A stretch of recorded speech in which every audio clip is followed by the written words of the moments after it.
के बच्चों को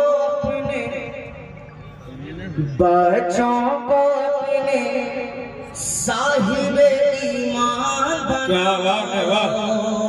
बनाएंगे इंशाल्लाह।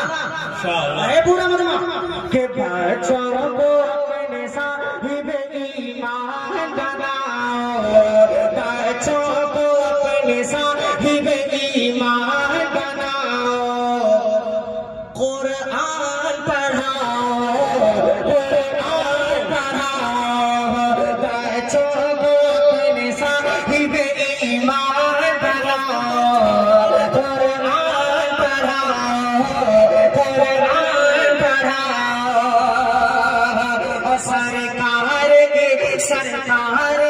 सरकार के सीरत से जरा इनको सजाओ, कुरान पढ़ाओ, कुरान पढ़ाओ, कुरान पढ़ाओ, कुरान पढ़ाओ। देख ले तू जिंदगी सामने और ये पहला